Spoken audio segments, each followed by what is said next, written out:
ಪ್ರತಿ ಹಾಡಿನ ಹಿಂದೆ ಒಂದು ಕಥೆ ಇದೆ. ಇವು ನಿಮ್ಮ ಭಾವನೆಗಳಿಗೆ ಆಗಿರಬಾರದು. ಈ ಸಂಗೀತವನ್ನು ಆಲಿಸಿರಿ. ಕೊನೆಯಲ್ಲಿದೆ ಗುರುವೇ,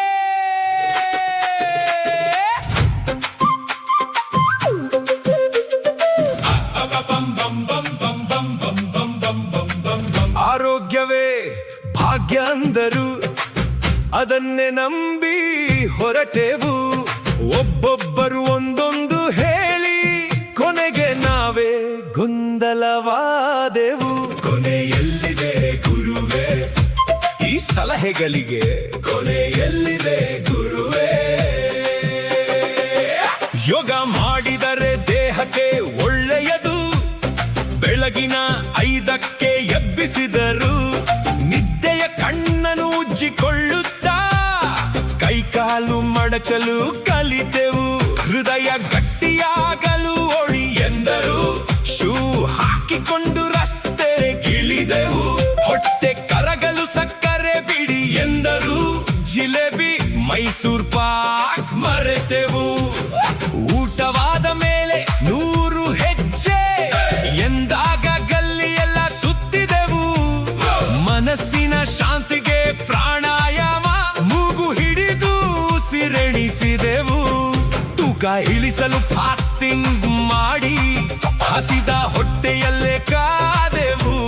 ಸ್ನಾಯು ಉಳಿಸಲು ವೈಟ್ಸ್ ಎತ್ತಿ ಜಿಮ್ಮಲ್ಲಿ ಕಬ್ಬಿಣ ಎತ್ತಿದೆವು. ಕೊನೆಯಲ್ಲಿದೆ ಗುರುವೇ, ಈ ಆರೋಗ್ಯ ಜ್ಞಾನಕ್ಕೆ ಕೊನೆಯಲ್ಲಿದೆ ಗುರುವೇ. ಓಡು ಎಂದರೆ ಓಡಿದೆವು, ನಿಲ್ಲು ಎಂದರೆ ನಿಂತೆವು, ತಿನ್ನು ಎಂದರೆ ತಿಂದೆವು, ಬಿಡು ಎಂದರೆ ಬಿಟ್ಟೆವು. ಬದುಕಬೇಕು, ನಿಯಮ ಪಾಲಿಸಬೇಕು, ಸ್ವಲ್ಪ ಹೇಳು ಗುರುವೇ. ನೆಮ್ಮದಿ ನಿದ್ದೆಗೆ ಫೋನು ಬೇಡ, 9ಕ್ಕೆ ಅದನ್ನು ಆರಿಸಿದೆವು. ಅಲ್ಕಲೈನ್ ನೀರೇ ಒಳ್ಳೆಯದು, ನೀರನ್ನು ಅನುಮಾನದಿಂದ ನೋಡಿದೆವು. ಮನಃಶಾಂತಿಗೆ ಬೆಟ್ಟವ ಹತ್ತಿ ಕೋಲು ಹಿಡಿದು ಗುಡ್ಡವ ಸುತ್ತಿದೆವು. ಕುಳಿತುಕೊಳ್ಳುವುದೇ ಅಪಾಯ ಎಂದಾಗ ಕಾಲು ನೋವಾದರೂ ನಿಂತೇ ಇದ್ದೆವು.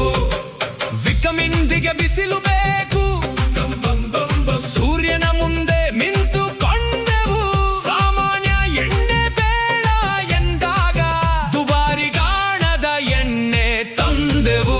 ಸಾದಾ ಅಕ್ಕಿ ಬೇಡ, ಬ್ರೌನ್ ರೈಸ್ ಹುಡುಕಿ ತಂದು ಜಗಿದು ತಿಂದೆವು. ಸಕ್ಕರೆ ಬೇಡ, ಬೆಲ್ಲವೇ ಮೇಲು, ಬೆಲ್ಲದ ಚಹಾವನ್ನು ಕಲಿದೆವು. ಯೋಗ ಮಾಡಿದೆವು, ಓಡಿದೆವು, ಸಕ್ಕರೆ ಬಿಟ್ಟು ನರಳಿದೆವು. ಉಪವಾಸ ಮಾಡಿ ಕಬ್ಬಿಣ ಎತ್ತಿ ಬಿಸಿಲಲ್ಲಿ ನಿಂತು ಬೆಟ್ಟ ಹತ್ತಿದೆವು. ಅಕ್ಕಿ ಬದಲಿಸಿದೆವು, ಎಣ್ಣೆ ಬದಲಿಸಿದೆವು, ನೀರು ಬದಲಿಸಿದೆವು. ಅಷ್ಟರಲ್ಲಿ ಹೊಸ ರಿಸರ್ಚ್ ಬಂತು. ಇಷ್ಟೆಲ್ಲ ಮಾಡಿ ಸ್ಟ್ರೆಸ್ ತಗೊಂಡರೆ ಎಲ್ಲವೂ ವೇಸ್ಟ್. ಸುಮ್ಮನೆ ಪ್ರಶಾಂತವಾಗಿ ವಿಶ್ರಾಂತಿ ತಗೊಳ್ಳಿ ಅಂತಳು. ಅಯ್ಯಯ್ಯೋ ಗುರುವೇ, ಇದಕ್ಕಿಂತ ದೊಡ್ಡ ಸ್ಟ್ರೆಸ್ ಇನ್ನೇನಿದೆ ಗುರುವೇ. ಕೊನೆಯಲ್ಲಿದೆ ಗುರುವೇ, ಈ ಸಲಹೆಗಳಿಗೆ ಕೊನೆಯಲ್ಲಿದೆ ಗುರುವೇ.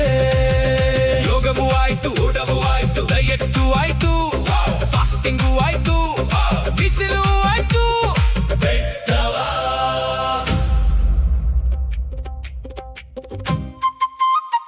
ಕೊನೆಗೆ ಸ್ಟ್ರೆಸ್ ಮಾತ್ರ ಡಬಲ್ ಆಯ್ತು. ಬದುಕಬೇಕೋ, ಬದುಕನ್ನೇ ಪರೀಕ್ಷಿಸಬೇಕೋ, ಸ್ವಲ್ಪ ಹೇಳು ಗುರುವೇ.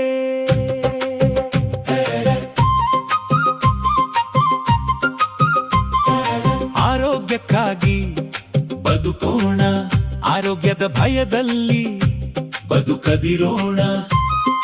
ಮಿತಿ ಇರಲಿ, ವಿವೇಕವಿರಲಿ, ನಗುವಿಗೂ ಸ್ವಲ್ಪ ಜಾಗವಿರಲಿ. ಕಾಪಾಡು ಗುರು ನಾರಾಯಣ, ನರಸಿಂಹ ಶಿವ ಕಾಪಾಡು. ದಿನಕ್ಕೊಂದು ವನ್ಯಪ್ರಾಣಿಗಳಿಂದ ಕಾಪಾಡು. ಕೊನೆಯಲ್ಲಿದೆ ಗುರುವೇ? ಅಯ್ಯೋ, ನಾಳೆ ಇನ್ನೊಂದು ರಿಸರ್ಚ್ ಬರಬಹುದೇ ಗುರುವೇ? ನನ್ನ ಮನಸ್ಸಿನಲ್ಲಿ ಉಳಿದ ಪ್ರಶ್ನೆ ಒಂದೇ. ಇಷ್ಟೆಲ್ಲ ಕಷ್ಟಪಟ್ಟು ಬದುಕುವುದಕ್ಕೋ ಅಥವಾ ಆರೋಗ್ಯವಾಗಿದ್ದೇವೆ ಅಂತ ತೋರಿಸುವುದಕ್ಕೋ? ಆರೋಗ್ಯ ಮುಖ್ಯ, ಆದರೆ ಬದುಕಿನ ಸಂತೋಷ ಮತ್ತು ನೆಮ್ಮದಿಯೂ ಅಷ್ಟೇ ಮುಖ್ಯ. ನಿಮಗೆ ಕೇಳಿಬಂದ ಅತ್ಯಂತ ವಿಚಿತ್ರ ಆರೋಗ್ಯ ಸಲಹೆ ಯಾವುದು? ಕಾಮೆಂಟ್ನಲ್ಲಿ ಬರೆಯಿರಿ, ಸ್ವಲ್ಪ ನಗೋಣ.